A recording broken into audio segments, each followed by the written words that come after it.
Now, the rest of the story. And that, folks, is how you do skip passing with two machines, with only one machine with auto steer. His dad's in the 46, he's got the lines in and the guidance on the 46, and he's just a couple passes ahead of me, and all my job is to keep moving. But here we are, and it's set up perfect. When you have two 9-shank machines that are approximately the same width, I think this one is just a little bit wider than the case machine. But all in all, that's been the theme for the last year or two. Absolutely loving running two machines versus one. You could also make another argument of running one bigger machine, say a 11 shank wouldn't be enough, but if you had the horsepower to pull a 15 shank, I guess you could make a pretty good argument. But we're on corn ground.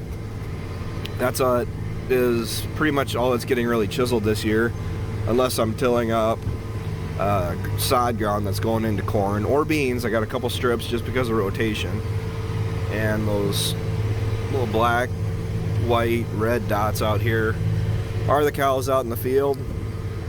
You know, like we say about my cows, about at the home farm, that are my recycling system. They're for recycling the bales that aren't really worth selling, but what do you do when the bales that you don't really think are worth selling are selling just as good as the bales that are deep, bright green through the whole bale?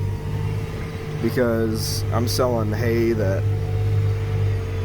it's been sitting outside and it's going for about 30 bucks a ton more than what I was selling it for this summer. You know, practically right out of the field. So I'm getting a cold, so I'm losing my voice. So what are we doing here? I've done 26 acres approximately today. I'll be honest, we aren't really getting going as early as we typically would like, but when you're getting down in the teens in the morning, I'm not going until 11 noon, sinkhole. Yep. I'm not getting going right away in the morning isn't the end of the world. Did I tell you guys how much I love this green machine?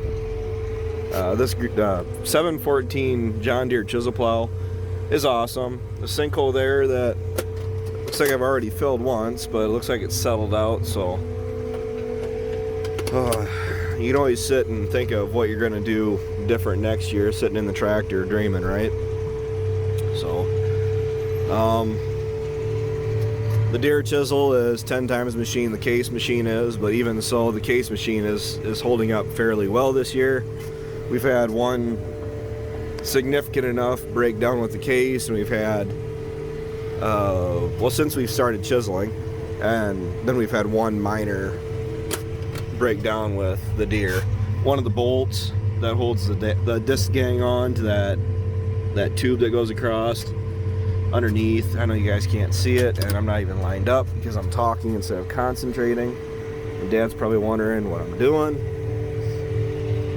This is a rocky area through here, so we don't run as deep or as fast when we're going through here to not catch any rocks, bring any rocks up.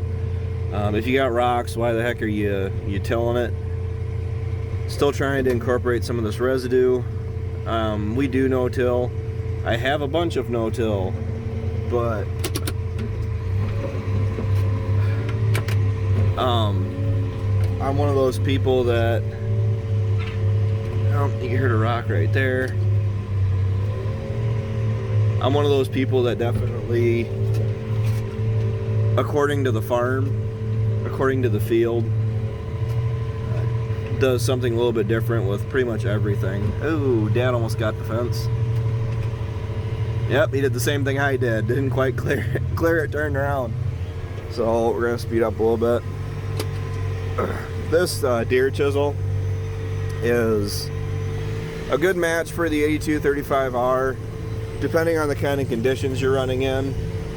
I mean, the farm that we were on yesterday, I was doing about 6.5 miles an hour, Anywhere from, you can see, I don't know if you guys can see the screen really well, but 7.3 acres per hour running in these conditions. And that's just a crude guesstimate off of the computer in the 82, but yesterday I was anywhere between 8 and 10.5 acres to the hour, and that doesn't include what Dad was getting done running the 46. Makes it a lot more fun. I would rather run 2 machines and get more done in less time versus running 1 machine and, you know, beating yourself up across the field all day.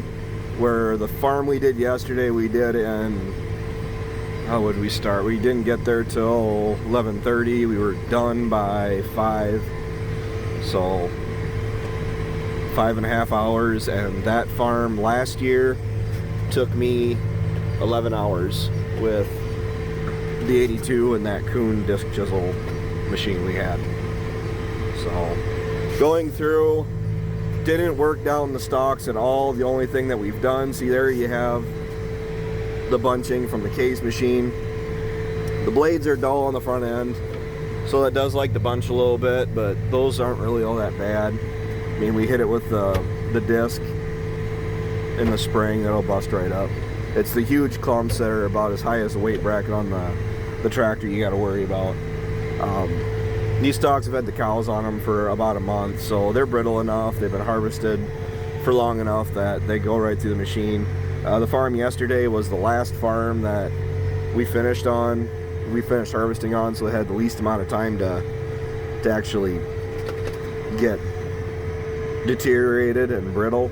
And the John Deere chisel hasn't plugged once this whole fall while using it, and I think Dad said he trained the fence. We'll be fixing that next spring. I think he said that he actually only plugged the case chisel up twice yesterday. So I don't know if it's just the year or what. All I know is when we get lined up again, and I'll tell you one of the things I like about this John Deere machine. And looking at the disc gang up front, if you guys can see that it is offset, got brand new blades on it. It took me a few hours one day this summer, put new blades, new bearings. I kept the same rods, but then they're offset like the front of like that 630 disc I have. So I got brand new blades that, oh, Dad's coming in hot. Brand new blades that, you guys can see it. I know it's just my cell phone, but what they're doing is they're actually cutting in and they're throwing the residue and incorporating a little dirt into it before you even get to the chisel plow shanks. And I honestly believe when running it side by side with that case machine, I was seeing that it was actually incorporating the residue that much better, because it's already getting some dirt thrown on top of it. It's already loosened up, and then the shovels come through and bury it. I mean, residue management is a big reason why we're doing this. It's helping with loosening the soil, which corn on corn I feel is pretty important. On my no-till farms that I run, it's a 50-50 rotation, so every year it'll be corn one year, beans the next, and I just alternate them, and that seems to work out for the most part. Thing is, sometimes, some years, you want to run corn on corn, and on the farms where I'm allowed to do tillage, or I'm able to do tillage, I would much rather go through and chisel plow it up. Now, on our no-till farms, we have the option. You guys want to see Dad running? The majority of our no-till ground that we run, we can run no-till rippers. Hey, now he's trying to play catch up. I'm not really running as hard as I could be.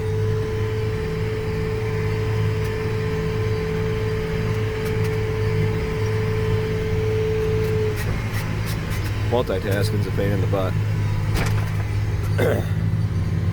What was I saying? Got distracted. On our rented ground that they allow us to actually inline rip. Only thing is we need to look for an inline ripper. I pretty well talked myself into it. I looked at it this spring, but it's called a 22B ripper. It's made by John Deere, and it's a single shank ripper with a 4-inch mole plow behind it. And all it is a big cast weight tube that's chained to the bottom of the ripper, of the shank, and it makes a hole behind it for water to drain away. For those of you that have been watching my channel, I think you guys know exactly where I'm thinking of a 1-shank ripper that is best suited for helping water drain away is going to be used at. I got the valley pretty well. I'm like at 100% of the valley that I can farm. I'm farming. He's gonna make me look bad because I'm only using one arm here to drive. If I could go through and make some paths for some water to actually drain away and maybe break up some crust. I'm not talking a 5-shank ripper where you gotta worry about losing your base and not actually sinking in. I'm talking about just a single shank, and I got some ditches, I'll say ditches, but some dugout water lanes that the landowners have put in from back when they were farming and from years of flooding, and you know what, it's kind of filled in. But if I can go through early next spring after the frost is out, hopefully it doesn't flood down there, and I can go down and make some of those drainage ways and allow me to make as much of that down there as possible for all 3 cuttings. You saw I just dropped that down there out of the rocky area. We could probably make a pretty healthy run for 1,000 bales off there next year. It's only 125 bales more than this year, and there was a full cutting of hay that I didn't make because I seeded it down. And I've already got some communication going with a guy for having him help me cut, maybe potentially bale my hay off of the valley, and do kind of a bartering trade-off system where I'll go help him make his hay, and he'll come down and help me make mine, because I honestly believe I've had people actually argue it the other way, where corn, excuse me, throat's really starting to hurt. Where grain prices are getting right now, I'm thinking that's actually going to be beneficial to hay prices, because some of this marginal ground in the area that people only raise hay on it because it's not worth putting it to corn and beans, or they're more apt to tear up an alfalfa field that might not quite look pretty and seed it down to corn and make their money that way. Already kind of seeing it this year, this past summer, with the hay market. And when you're somebody like me that has over 100 acres of grass, that's all I'm ever really going to be able to use it for. I mean, it's used to be row cropped way back when, but the deer pressure is just nasty down there. If I can make 3 cuttings of grass hay, take care of it, hit it with radiate and my liquid nitrogen, and with fertilizer prices right now, I'm hoping they're going to soften up going into next year, largely because I can't pay the current prices to put down the amount of fertilizer I put down this year. Instead of doing 200 pounds of, how was it? I had it on the tip of my tongue. I put down 200 pounds of, I can't believe I can't remember that.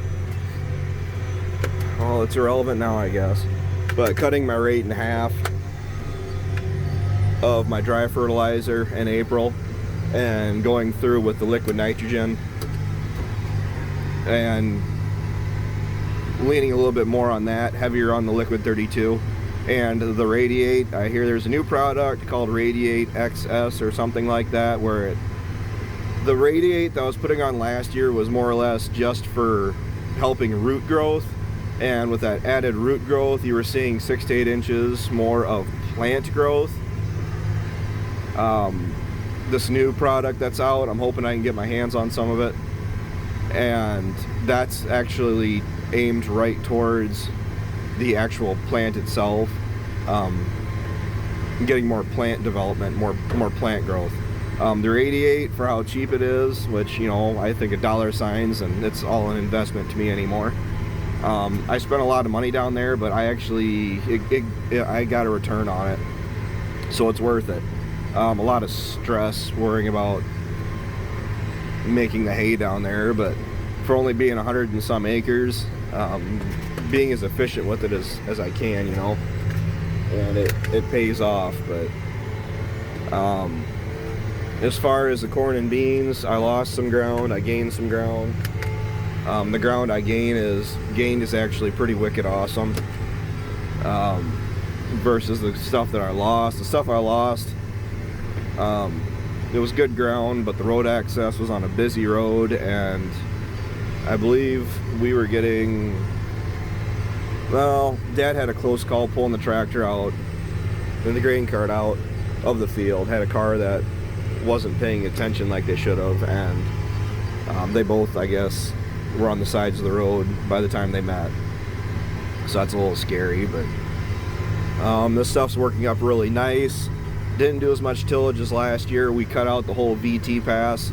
Still have 30 acres that needs to be VT'd because it had wind damage on it. It's a no-till farm, and the landowner agreed to, yes, go ahead and hit it with the VT and get those stalks incorporated, broken up a little bit more, because we got whole plants that are laying over. It's a wind damaged field, and it's just one of those things where it just needs to be done. So I like the Rhino cutter, the 4155. Needs new blades on it. I'm actually been doing a bunch of work with it, cleaning up waterways and field lines, and I did grind up a bunch of our corn fodder with it.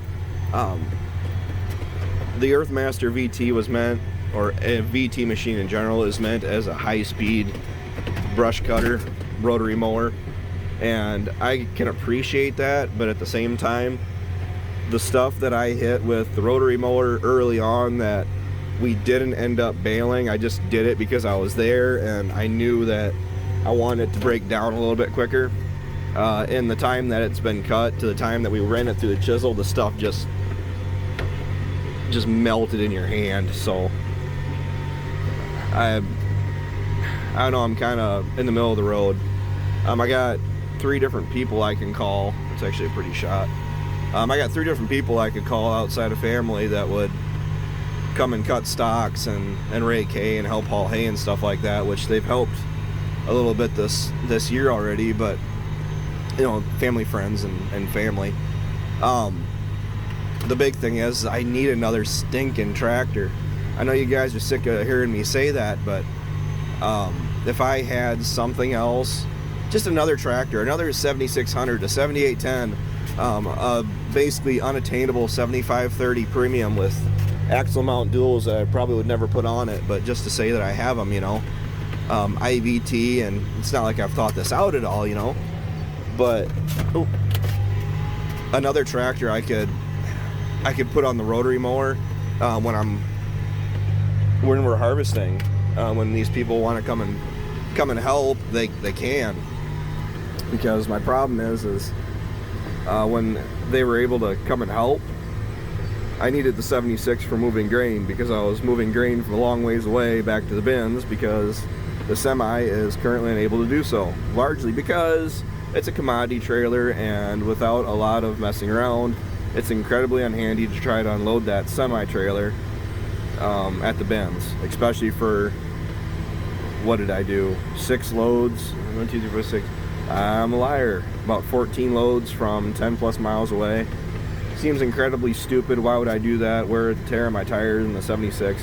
Round trip, I could do it in an hour. That includes from the time I leave the field to the time I come back to the farm, empty the wagon, and am back in the field, I'm like right at an hour. An hour and 3 minutes, I timed it. So we got the cows here, recycling all the ears of corn and whatnot, and all that grass along the edges that needs to be recycled. You can't use it for anything else, but they can make some use out of it, right? Come on, guys. The cows are having a blast. They're like big dogs. So I don't know. The cow herd is still something I want to improve on. My cow herd is something I want to improve on. I got like 8 beautiful heifer calves this year, so no intentions whatsoever to sell any of my heifers. Going to be keeping them back, and I kept back that tan one and two other heifers. So trying to concentrate.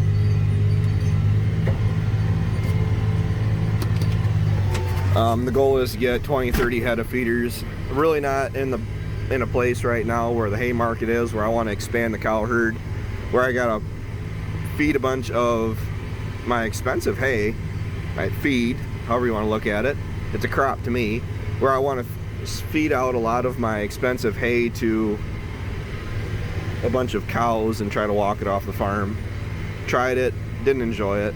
I'm a low-cost input cattle guy, where they get all the feed from the pasture and the fields that we can, and then I give them what they need to make it through the winter, and it works out pretty good, to be completely honest with you. So I gotta cut you guys off because I'm about to completely lose my voice. And oh, he just chisel plow plugged up on him, so he's doubling back. With that, thanks for watching, thanks for tuning in. Take care, take it easy, keep in touch. I'll talk to you guys later.